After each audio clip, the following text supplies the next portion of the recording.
Hello and welcome to my brand new podcast, Not Your Average Housewife. I am your host, Mel, and today I personally think, a pretty spectacular guest here with me. He is somebody who has set the bar pretty high and paved the way for events, music events in Milton Keynes.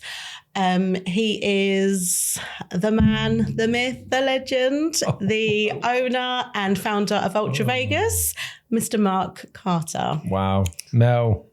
What an intro. Can I now leave? No. I want to, because I can see the door. I can see the door and it's like, it's opening up for me. And I just want to walk out.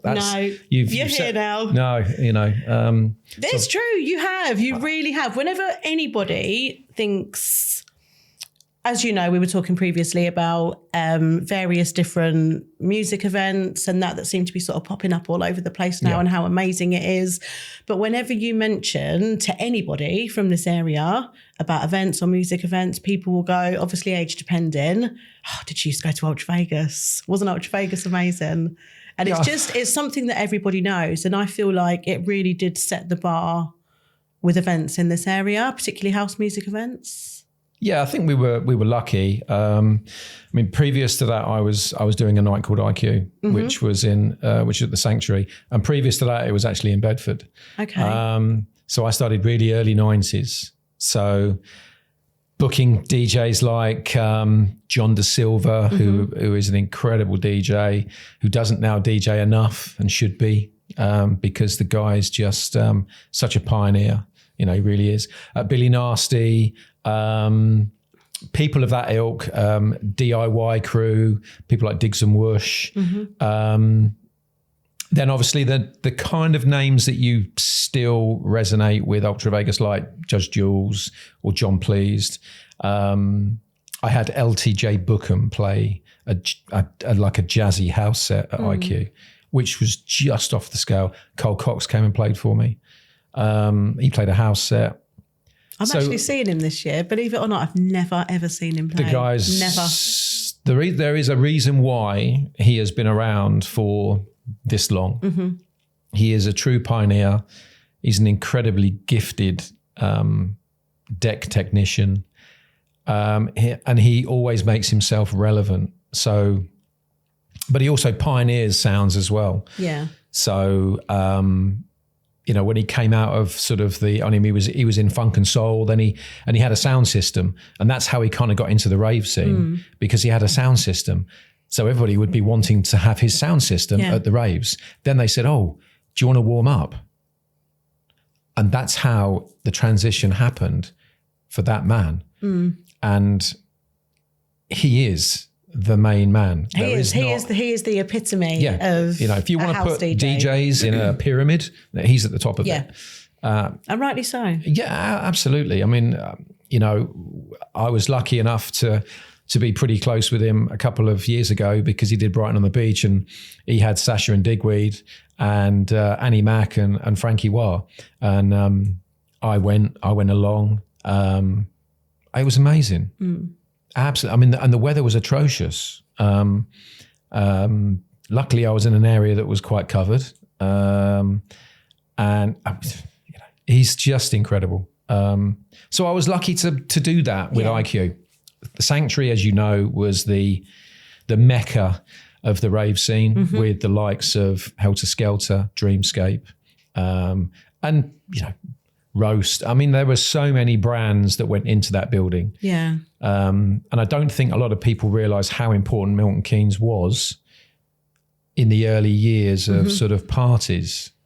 And I think a lot of people compare it now. Well, yeah, but there needs there needs to be an educational kind of video. Yeah. Right? Video, that's an old word. That shows my age.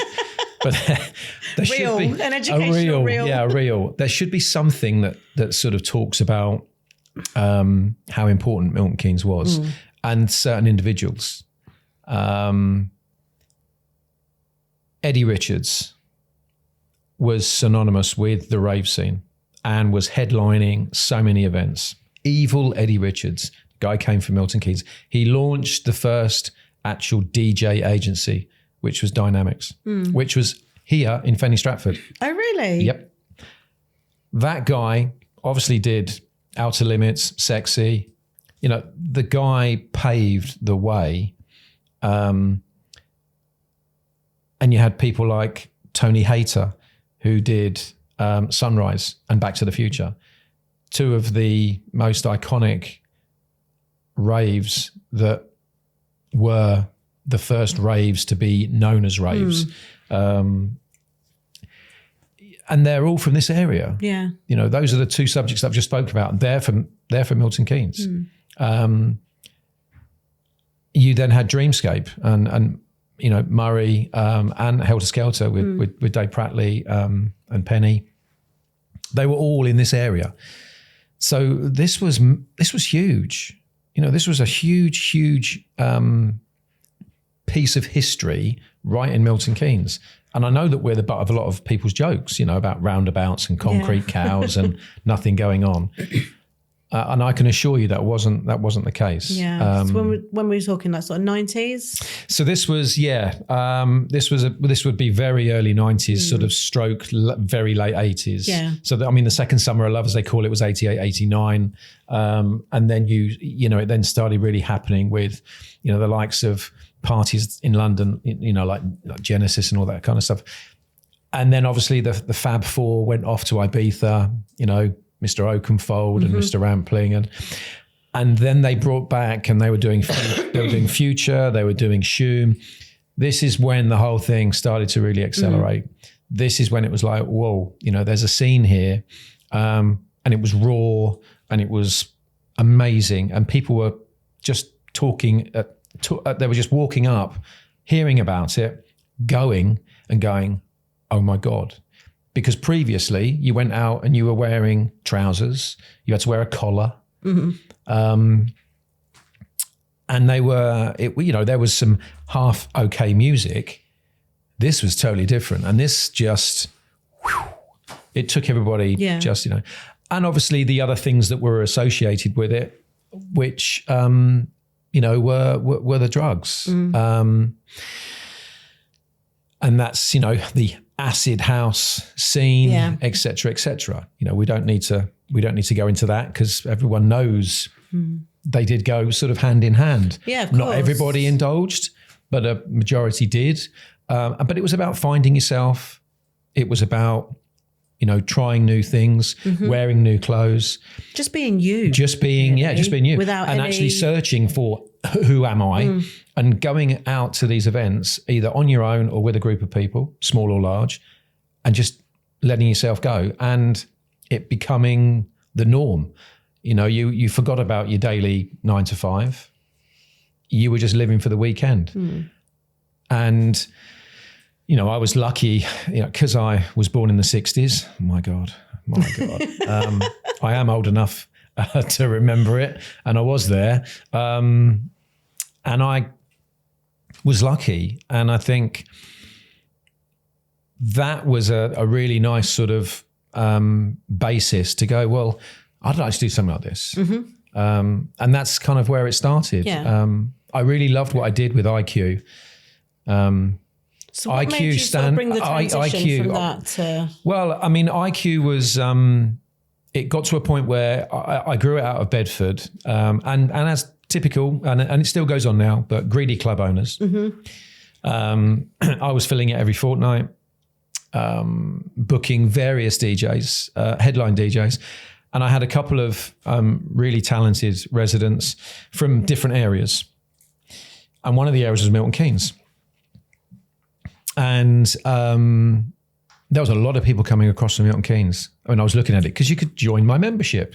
So, of course, I'm thinking, oh. So when obviously this situation became a little bit more uncomfortable for me with reference to the club owner, I decided to, you know, just leave and make my way to Milton Keynes. And the Sanctuary was where I wanted to do it. So where was you from at the time? Was you living sort of more towards Bedford way? So I was living, I was kind of living everywhere. Friendship circles here already? Or? Not massively, no. So you literally started from scratch. So basically, I was brought up in the countryside in a tiny village called North Crawley, which is just outside of Newport Pagnell. So I'm a Buckinghamshire, born and bred. My mum and dad decided then to move to Kempston, which is Bedfordshire. And that's where I did my schooling. And then obviously as soon as I could leave school, I did a bit of traveling, I did a bit of this.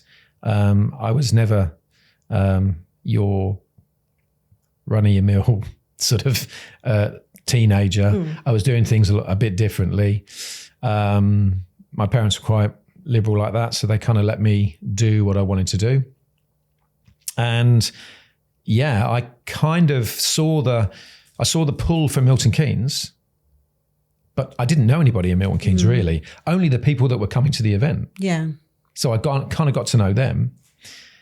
So yeah, was it a risk? Yeah, but I don't know, how old was I? 23? That wasn't a risk. Of course it's not. You're 23. Yeah, you can do anything. I can do anything. So we started it, and it was just successful, massively successful. Yes, there was events going on, and what I tried to do was engage with those promoters. So we'd always not try and clash. Yeah. Yes, there was obviously sometimes that there was clashes, but it really worked. I did it upstairs in the sanctuary, mezzanine floor, and every fortnight we used to have 500 or 600 people partying. That's quite frequent, isn't it? Every fortnight. Every fortnight, yeah. Like now, you'd be lucky if promoters put on their own event like once a month. Absolutely, yeah. It's a very, very different scene now. It's a very different scene because there are so many large events that go on. So the calendar... Things are so costly now as well. Yeah, and it's huge. It's it costs so much money now for a ticket, but the events are ridiculously expensive. Everything is so expensive. So the promoters themselves they're conscious of the ticket price, but they know what their break even is. Yeah. And if you've got a promoter who really is, wanting to put on a show, that's going to cost a lot of money. So yeah, that was it, fortnightly. And I kind of worked around the raves and stuff like that. It was going well. My first birthday event, we did upstairs and downstairs in the sanctuary. And I had probably just shy of 2,000 people came to see John Digweed, Ian Ossia and the residents. Massive success. And I thought, right, this is it. And I think I got caught up in the whole thing where the sanctuary was there was some issues where some things had gone on, police were looking at it. So I got caught in that, and it hurt my crowd. So numbers went sort of back down to the sort of 500-600s. So I couldn't expand as I wanted it to. And I was like, where are we going to go with this? So I continued, great lineups, great DJs. And I also launched something which people do remember, but it was called Club TV. It was to do with, it was like a film set. So it was like the film set of the Top of the Pops. Yeah. But we also had links with clubs in other parts of the world. So we used to do ISDN links with DJs playing in America and me throwing it across into Milton Keynes. So like someone like Junior Vasquez, who never even played in the UK, was playing, but it was on a big screen. And everybody was dancing on big platforms. And the idea was amazing. Talk about two in front. Yes, that was. It was done with a very good friend of mine, Tony De La Haye, who used to do all the production at the sanctuary. And me and Tony, really thought that this was going to be it. And unfortunately, due to the diary of the sanctuary, they kind of miscommunication probably. Yeah.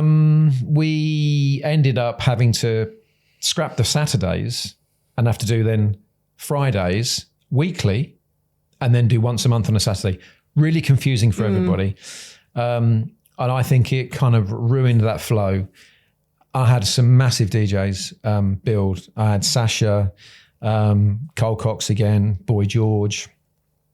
And because they then switched dates, I had to then, I couldn't get them on that day. Yeah. I had to do this. I mean, I still had great lineups. We had people like Alistair Whitehead, Farley Jack Master Funk, Judge Jules, John Please. The lineups were good.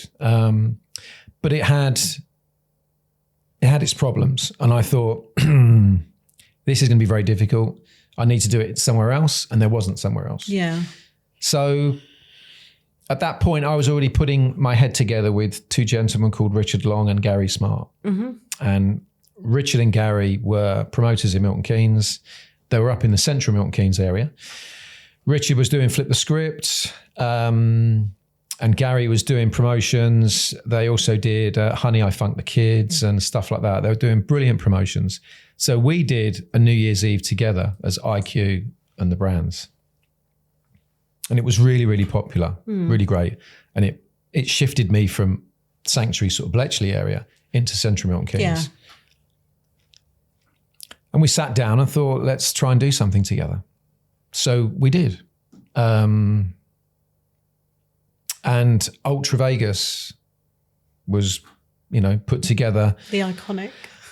Put together at the dining room table. I think we were in Gary's house in Wolverton, as my memory serves, but that was 30 years ago. So, and we created it. We were lucky. We had audiences anyway because we had promotions. Yeah, from your own sort of separate things that you had. And was it all the same style and genre of music? No, Ultra Vegas was an open genre. So, and we did that purposely. We looked at the market. We looked at the brands that were out there at that time. And I'm about music. I'm not about just one genre. So we would have John Please play Handbag House. And if John listens to this, he'll cringe because he hates that. He hates that word.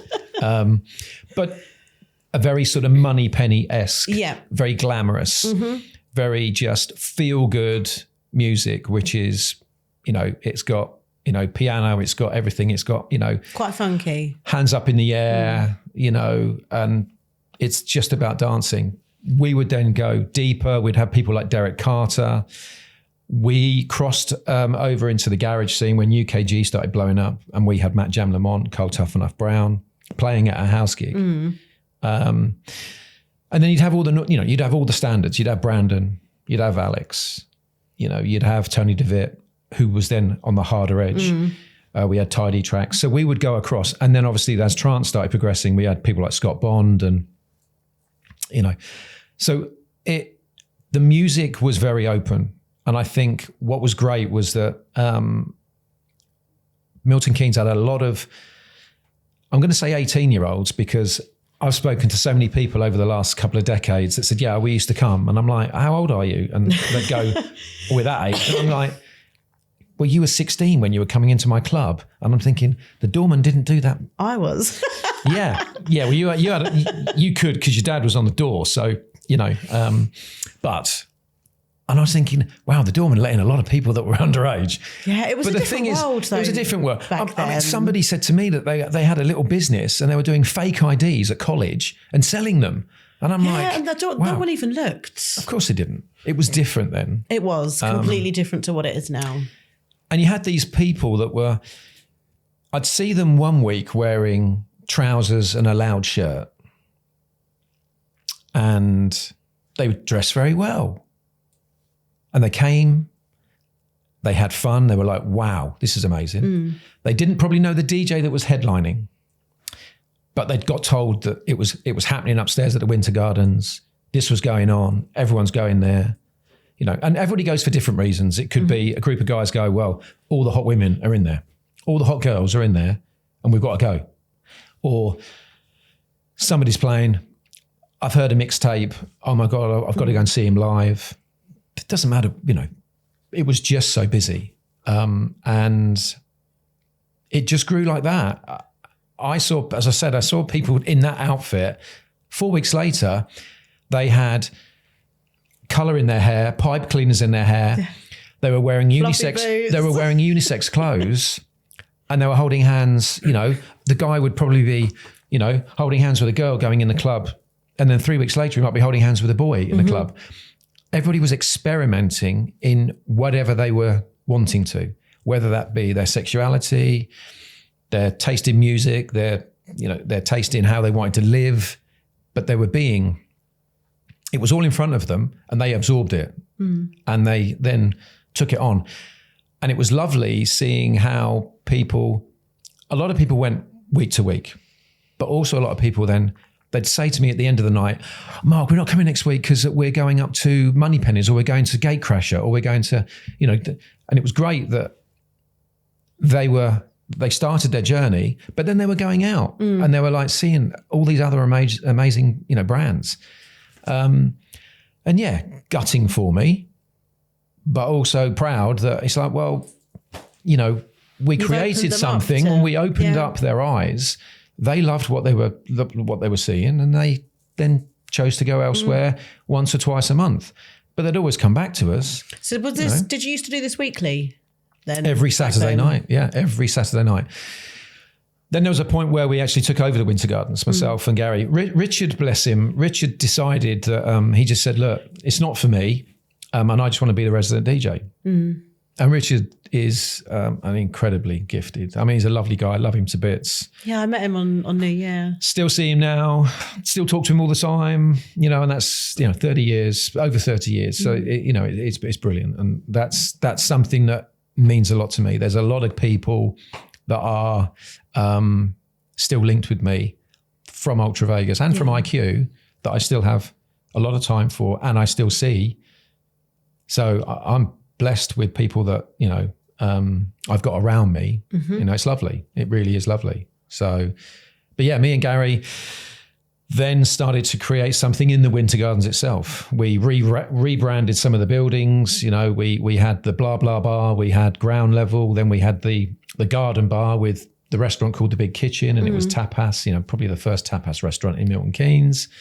Upstairs, we had Fat Tuesdays, Happy Wednesdays. We had Casino on a Friday, which was the UKG. And then we had Ultra Vegas on a Saturday.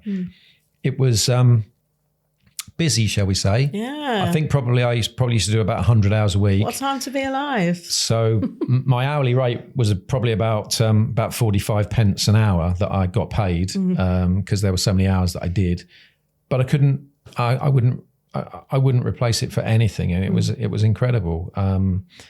And like I say, I think we just opened people's eyes to this music, this scene, but we kept it very open from a genre point of view. And the great thing is, because they hadn't had anything before, they just absorbed it and they wanted more. So it was lovely because we were educating them, but we had that ability to sort of push boundaries where possibly some other nights kept it rather genre specific. We were very open. So, and I think that's really important. Yeah. And I still do that now. I mean, I do it with the radio show. You know, whoever plays on the radio, they always ask me, "Oh, what do you want me to play?" I said, like, no, you play what you want to play. You know, that's really important for me. You know, myself and Ashley, it's open format. So it's the best way because then a DJ is expressing themselves. Yeah, that's what it's all about. And it is what it's all about. So how long did this continue on for in the Winter Gardens? So we took it until just through to the 2000s.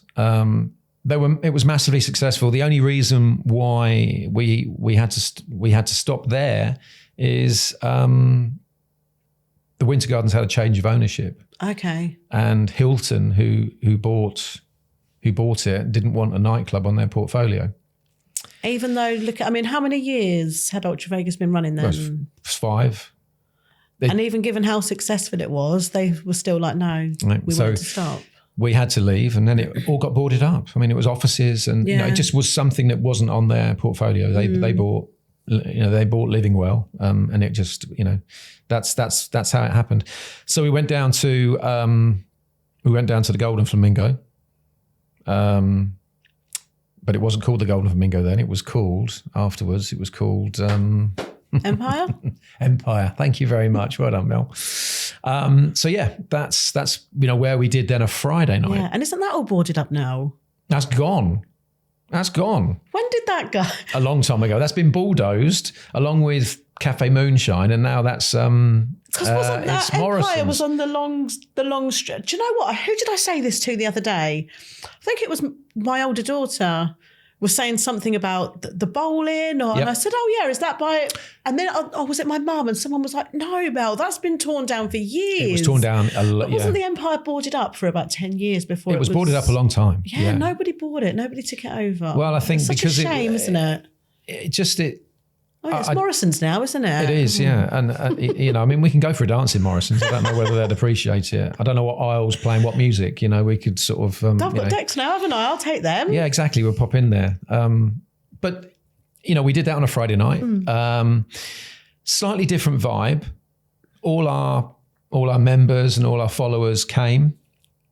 It was a good event. We used to run a shuttle bus from Central Milton Keynes, free. So you just jump on it. Get down to the Empire and jump in. Wasn't it at the Point? The shuttle bus. It was. Yeah, it was. Did Ultra Vegas do something in the Point? No. I have done something in the Point, which was recently, which was the hidden event. I wanted to do something in the Point for a long, long time. But I remember getting on the bus. This is sort of my era of... that was the legal age to be able to go out when the bus used to go from the Point down to the Empire.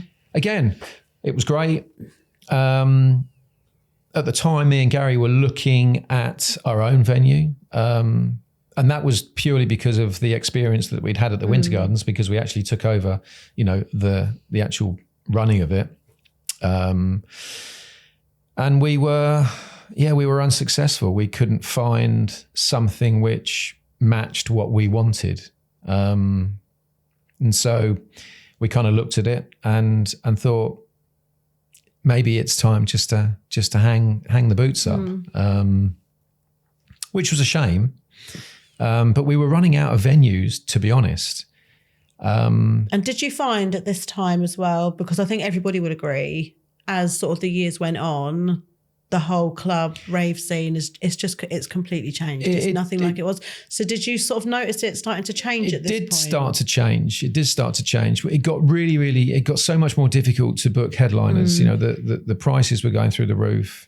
And it was just hard to make the numbers work. And yes, you're still trying to bring your residents through and trying to make them, successful, and help them on their journeys. But it was a difficult decision to make. And we parted with the Empire. And that was it. And I think it was the right decision because we couldn't find our own venue. And did you not think maybe about moving it out of Milton Keynes? Yeah, there was that as well. Was there the same issue going on? There was that as well. But then you think, well, your core audience is where you came from, or where the night was sort of born. And at that point, then at sort of 2000, 2001, 2002, there were so many events going on. You think, well, going into a new city, that's going to be a tough gig. So Gary stayed in the industry. I came out of the industry. I just sort of, I went back to college. I sort of went to educate myself for the first time ever. And Gary stayed in the industry. He went up to the ministry, and I then still followed. And I did some things. He'd always want me to be involved up at the ministry and stuff like that. So I kept my hand in.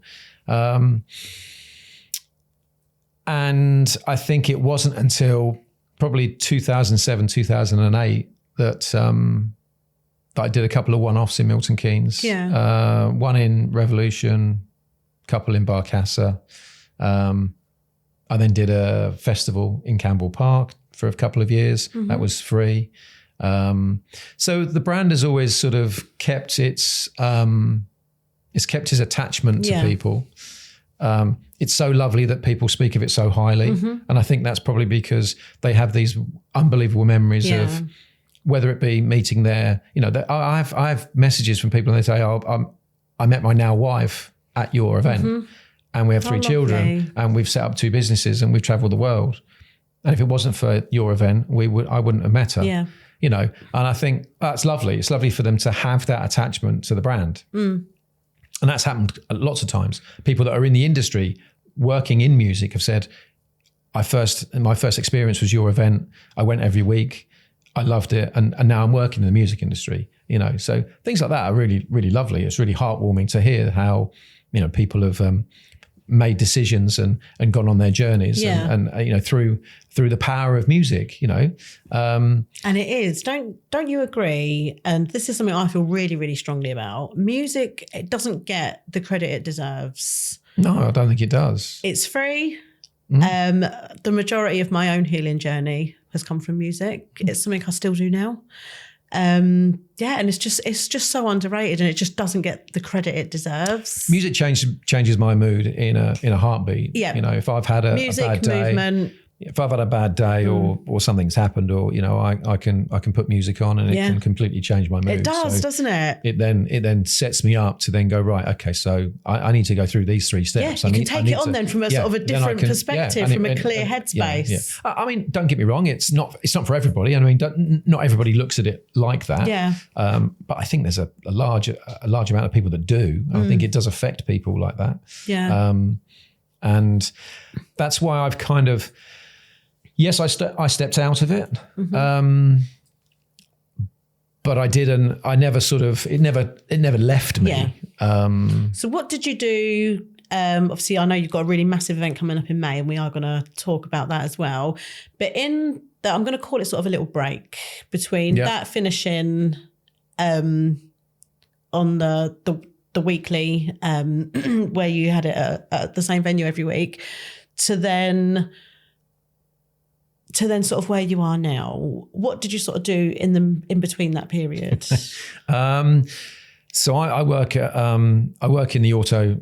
Well, I suppose it's the FMCG business, fast moving consumer goods. So it's automation, robotics. Please don't tell me how I got into it. I got into it through by mistake. But I went back to college, did degrees. And sort of just set my stall out, and was lucky on a few appointments. And now I consult to sort of, big companies, which takes me out of the UK most of the time. I'm in the UK now for the next 3 years at least. Happy about it? With a client. Yeah, it's weird. But I can get back to sport regularly and fitness and doing all those kinds of things, seeing friends, family. So that's great because when you're over in America, which I was for a number of years, that's difficult. Amazing country, but yeah, it's a difficult one. Then I was in Europe for 18 months, so I came back at Christmas. So that's what I was doing. I started the radio show a number of years ago purely because there was lots of people still around me that were making music and wanting to play music. And so that's what we did. We set it up, and it is now where it is. I think it's a fantastic radio show. Yeah. My very old friend Ashley Kellett, who used to go to IQ every week. He was in there every week on that floor in the sanctuary. An absolutely amazing guy. Love him to bits. And Ashley does the show. Yeah, I was going to say he's your host. He's the host. Yeah, he is the one that makes the magic. He really is. We talk regularly about what we want and how we want the show to flow and little sort of here, bits there, but he makes it happen. And he loves it. He really does. He actually is one of the part owners of Lion Bay Radio. So that makes it nice because sometimes if he wants to extend the show, he just extends the show. Yeah. So we run it from 8 till 12 on a Friday night, but invariably if it runs till 12:30 or 1 o'clock, he's one of the owners, so he can, he can do it. Yeah, of course. And do you give sort of local and non-local, experienced and non-experienced up and coming DJs a chance to showcase all they can do and put themselves out there, which is great. People, if there is a DJ or a producer that wants to give me a mix or send me some music, then we will put them on a platform. Yeah, it's as simple as that. So lovely to hear. Well, it's not all about the headline DJs. There are an amazing array of talent just locally here, and I'm picking it from sort of Milton Keynes, Luton, Dunstable, Bedford, Aylesbury, Cambridge, Northampton. I've got probably about 60 DJs in the family of Vegas. We always call it the Ultra Vegas family. And gifted beyond belief. I mean, our youngest DJ is 9. And Steady is amazing. I was going to say, I think I know who you mean. Steady is super. I mean, I know her mum, and she's incredible. Yeah. And she's getting a lot of support and being mentored by some really, really, really experienced people, which is great when they're local as well. So she's getting a really good grounding, and all that's going to happen is she's going to get better, and she's going to get more well known. And she's playing at some brilliant events with some great headliners. And don't you think it's amazing, especially for our child generation, with the world and the way it is now? Obviously, it's a lot different to when we were younger. For children to have a really specific hobby that they can focus on and concentrate on, it keeps them, in my opinion, held back from a lot of the nasty stuff that's going on now. Yes, I mean, it's very different. I mean, when I grew up, now there are things that you do need to be very much more aware of as parents with reference to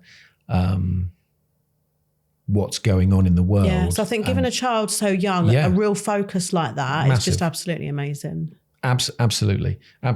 And she's super. And we've got, as I say, we've got lots of the newer side. Ultra Vegas says, I don't want to do an event, and it be classic house. That's cliched. I can't stand it. So everything has to be organic and it has to move forward. So it has to grow. So what we've done is we've expanded the kind of classic thing. So we go right back to the 60s and we've got DJs that play funk and soul. So the 80s are really important for me because early 80s, I loved, funk and soul. I love early hip hop. I love rare groove. I could go to an event and just close my eyes and just, be lost. So, but we put that into the radio show. So there's mixes like that. Then we can go to the sort of the classic side of things, but that's not really what we do on the radio now. Yeah. So there's now a lot of DJs and producers that play their sound, and can be a mishmash of sort of edits because that's always very, very prominent in music. There's lots of edits, so there's a lot of disco. Disco's massive, right? I love disco, and the likes of people like Dr. Packer, Michael Gray, and so forth. I mean, Dave Lee, they are just absolute magicians at bringing that vibe into now. But it's got that disco edge, and it's super. It really is. So there's lots of different genres of house, whether it's tech or minimal or melodic and blah blah blah, and Did you ever DJ yourself? No. Or did you want to? Do you know, it's really weird. I was always too busy, and I would actually like to now DJ. I would. It would please me. You should do it. Yeah, I know I should. Yeah, Put it on your to-do list for this year. I've spoken to a couple of the guys, and they need to sort of they probably need to teach me properly. Yeah. But I don't know. I mean, it would be something that I wouldn't mind doing. Yeah. But to be honest, I'm around so many decent DJs that You're I'm comparing. like, maybe I just stay and play in my spare room. I want them to do. I mean, they're just. I could be on here for 2 hours listing the guys that are just around me close that are absolutely amazing and that are now really, making fantastic music, and getting notoriety for it as well. Yeah. I mean, that's the big thing for me.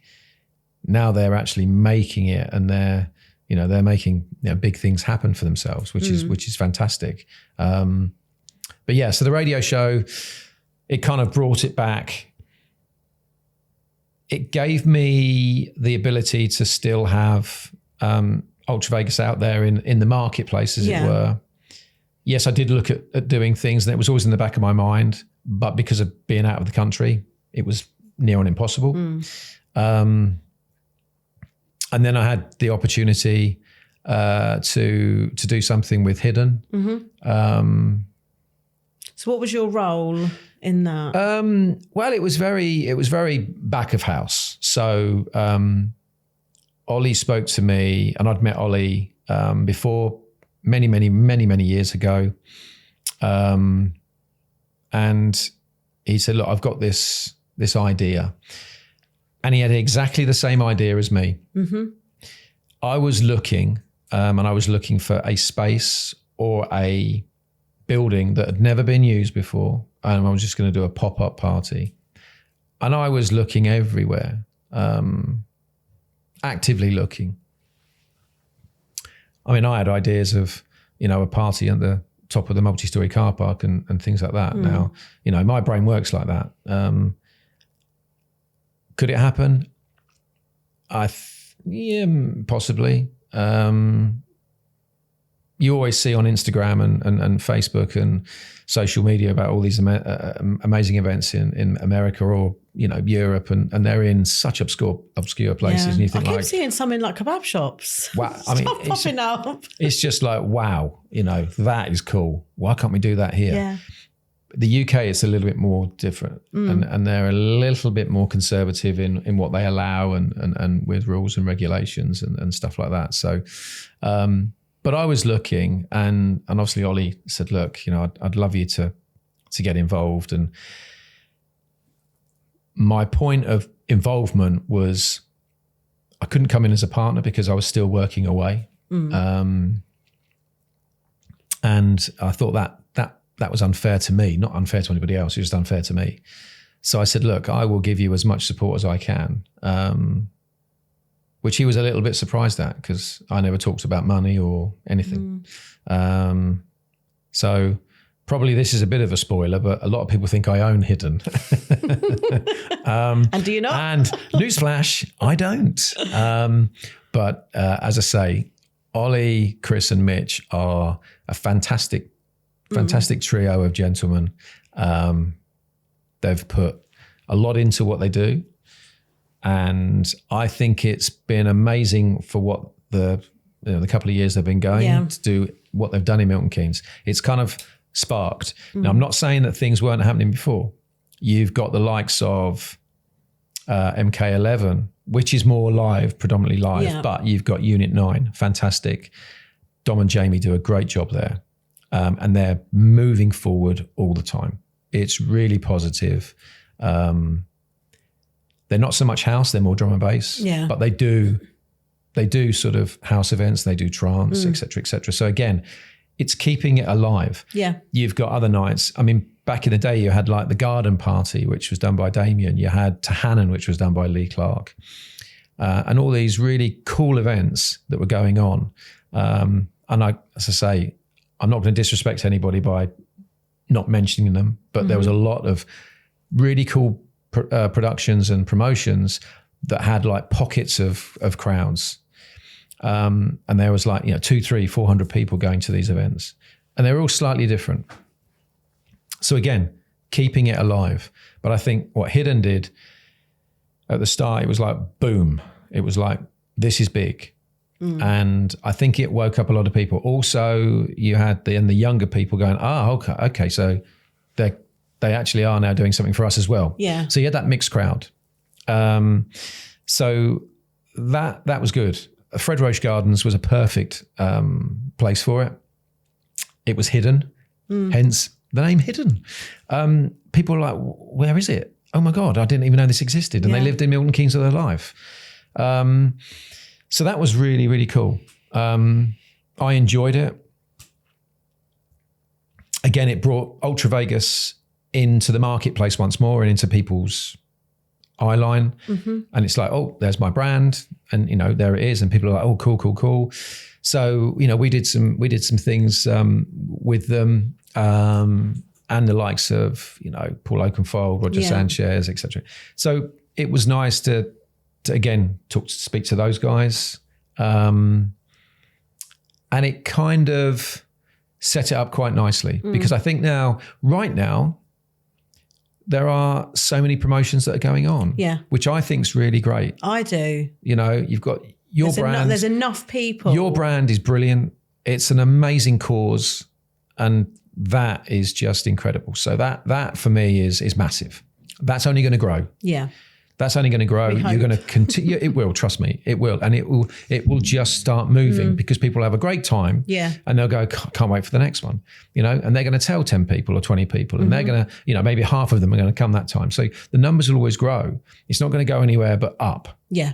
And, you know, Lee Clark's back with Ashley Hubbard and they're doing a night called Open at the Crawford Arms. Yep. Again, very cool. Very, very, you know, it's deep house.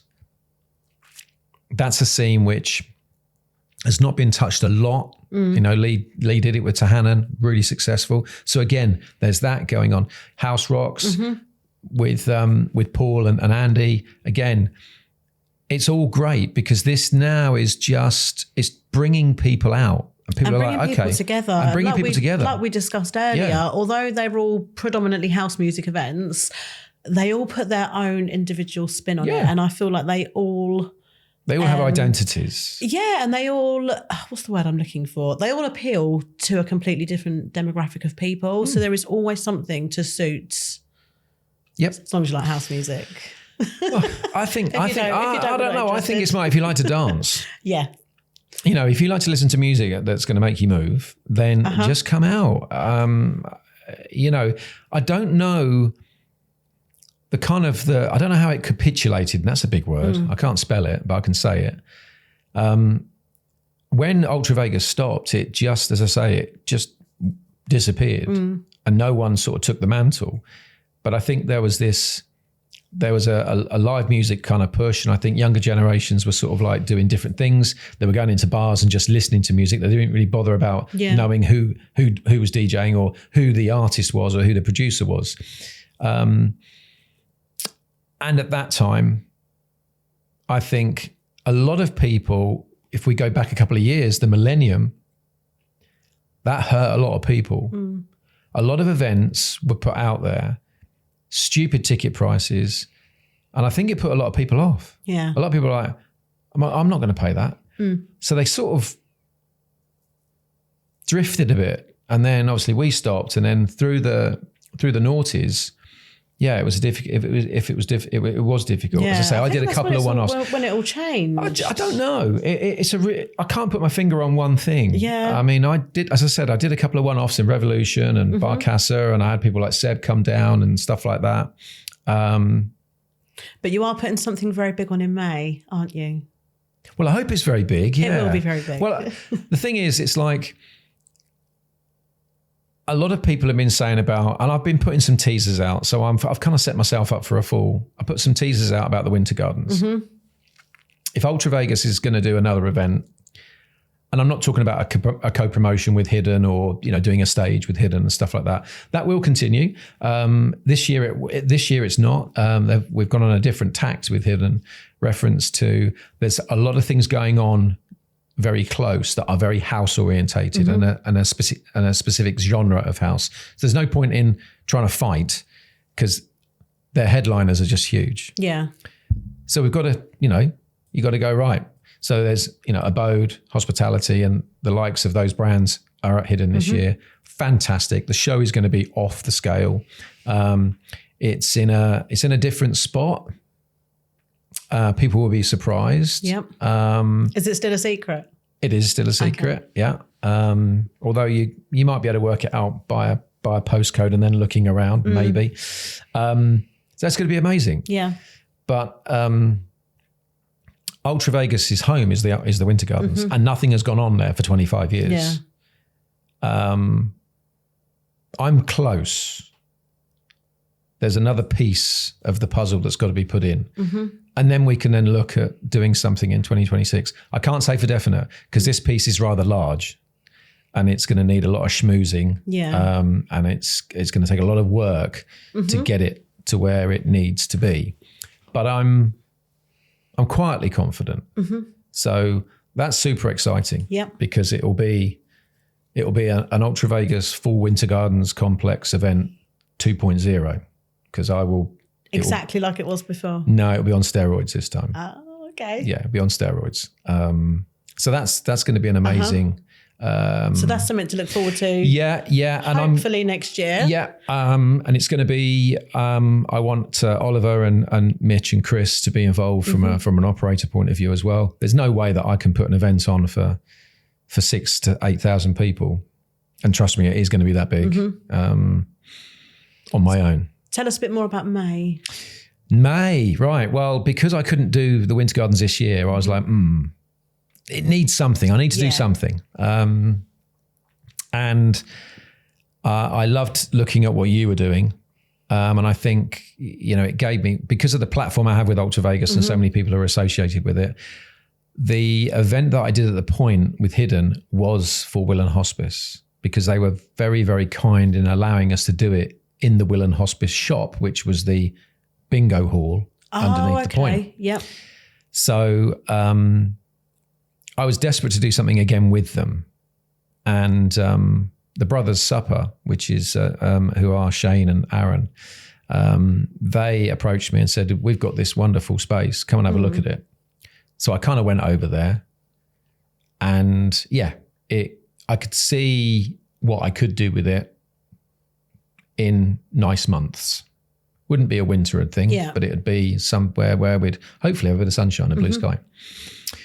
So I sat down with them and I said, okay, so would you do something, a charity angle? And they said, what are you thinking? And I said, Willen Hospice. They said, we do all of their galas. We do all their food.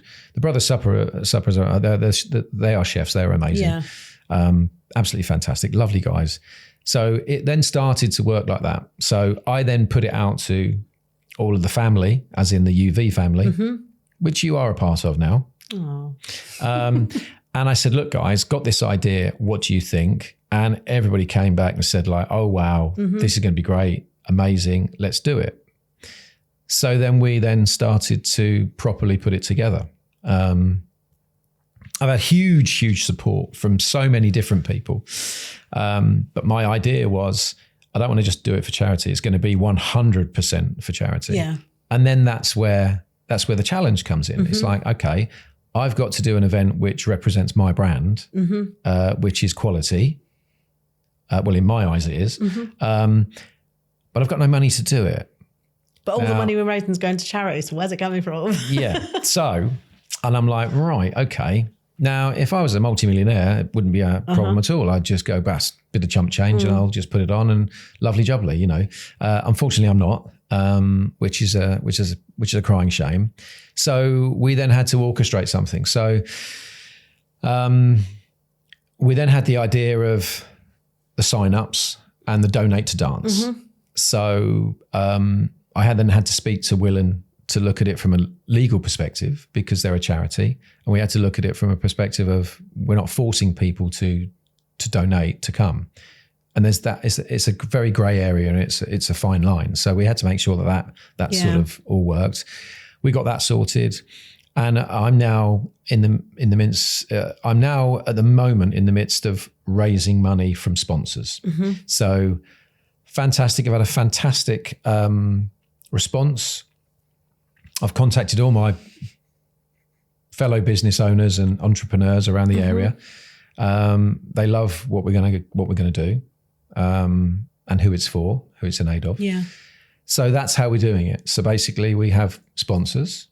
that will fund the event. So they'll all chip in, and those fees range from one to another, and as long as I've got enough money to put the event on, I'm happy, because it's a representation. So when someone walks in, they're like, this looks amazing. Yeah. And that's all I want. Now, the great thing is that when you register all your details, and then a few days out, a day or a couple of days after, you will then get an email from us with a link to donate. And the donation doesn't have to be a fortune. And I want to stress that. Yeah. It's not about the amount. It's about the participation. It can be a $5.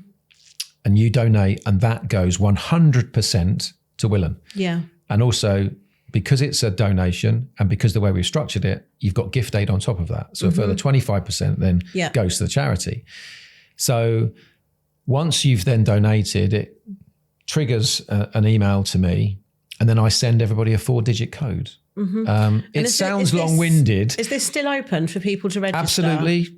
Perfect. So it's www.ultravegas.co.uk. That's our website. I'll leave the links to everything from this episode in the show notes anyway. But yeah, so it's May 28th? May 25th. Where did I get 28th from? Don't know. Don't say 28th. People will be going up there. Something must be going on the 28th. Shane and Aaron will be like, why are all these people here? May 25th. May 25th. It's a Sunday. Sunday, May 25th. Yep. So the registrations are still open. Yep. We'll leave links to everything in the show notes underneath this episode. So people go in, sign up, then wait for your donation link to come through. That's correct. Pop a donation in. Yep. Do not put it from anonymous. No, that's a big one. I've had all my lot that helping me to come through. Yeah, because unfortunately, it's quite an old school way of doing it, but none of it is automated. Yeah. So we're having to do it manually. So there's a few people around that are all tapping away, and then they're like, Mark, we've got anonymous donations. What do we do? So I've had to then put a little story out on my socials to say, show guys, yourself. Please reveal your name. Thank you so much for the donation. But I kind of need to know who you are. Yeah. How it works is then you get a 4-digit code. All you do then is you just bring your phone up and go, there you go. But it's one code for one person. Yeah. So if it's a husband and wife, or boyfriend and girlfriend, or brother and sister, you got to do one each. But it's going well. It's looking good. We've done 60% of the registrations are done. And I think out of the 60%, I think I've got about 20% of donations so far. So there's still a lot on the original registrations. I want it full. Yeah, it will be. I want it full. I mean, we're still got 12 weeks, and we've already raised, I think, I don't know, 1,500 or 1,600 pounds on the page. We'll raise a lot more because some of the sponsors are giving us some money for the event, and then they're going to give us a lump sum for the actual charity anyway.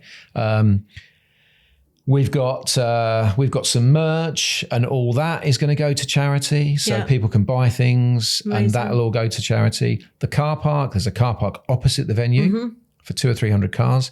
There'll be Willen staff on there, and you just pay a few quid to pay. Park your car. I mean, where can you park in Milton Keynes for 12 hours for for a few quid? Your house. You can't. Your house, your driveway. And then obviously we've got Willen staff on the day, and they've got buckets, they've got little sum ups. And if you fancy doing it again, if you might have had a couple of glasses of wine and you feel a bit merry, and you might want to drop another 2 or 3 quid or a fiver in.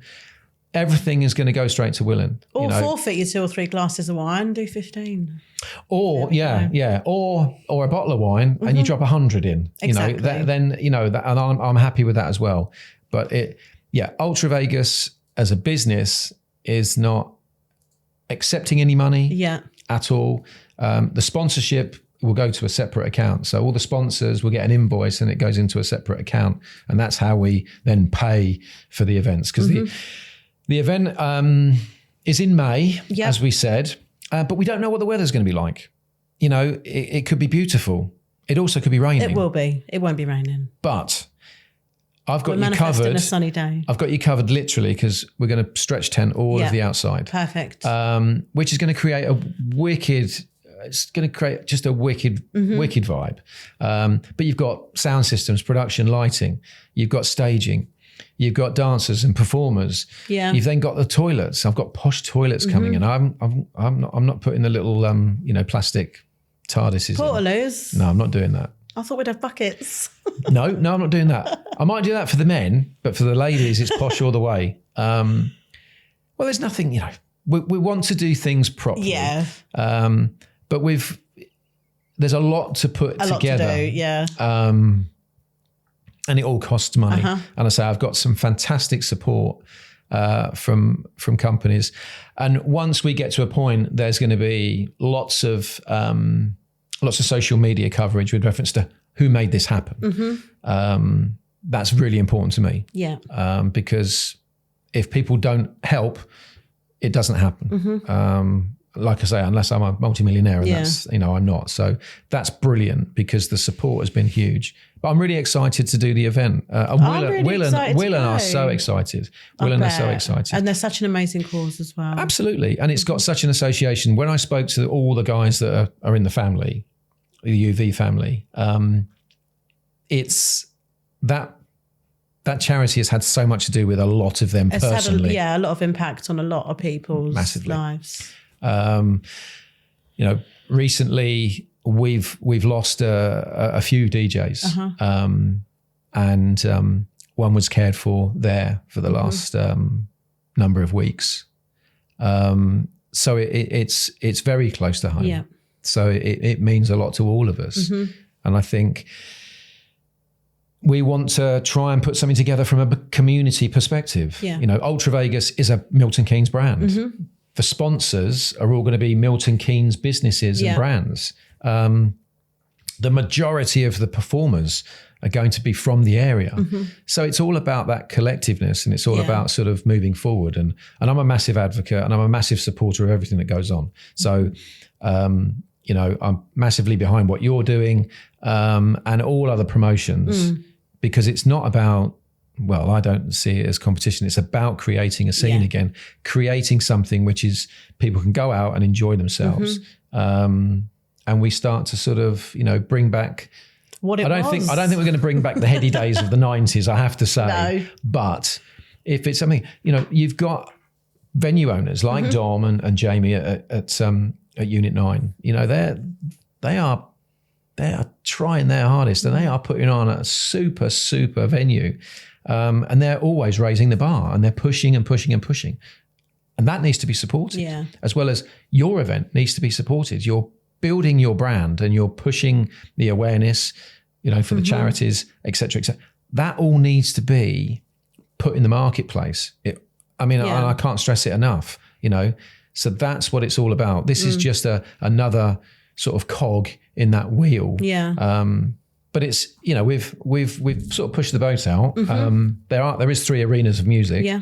So we're sort of going funky, soulful, sort of disco, and slightly deeper in one of the on one of the stages. Obviously, there's I've called it Right Here, Right Now, which is obviously the newer side of house, which is where you'll be, and then the other stage is then classic house. I've had to do that not because I didn't want to, but I think because it's synonymous with my brand, and I think a lot of people will want to reminisce. Yeah, definitely. That reminiscence has been. It's been there for at least probably the last 8-10 years. I mean, Clockwork Orange are probably the brand that kind of, set fire to it. Really, they lit the candle, as it were.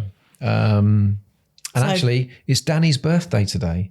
Danny Gould, who owns Clockwork Orange, it's his birthday. Well, there we go. I spoke to him this morning, so happy birthday, my darling. Happy birthday. So May 25th. Yes. May 25th, Sunday. May 25th, Sunday. I will leave the link for people to sign up. If you haven't signed up already, please sign up, because the sign up won't be open for much longer, I'd imagine. No. I imagine it's going to get full pretty quick. Yeah. So sign up on the link in the show notes. I'll also leave links to the Ultra Vegas radio station, to the Ultra Vegas social media pages, and of course to your own personal social media page. Yeah. So don't be discouraged if you get an influx of new followers.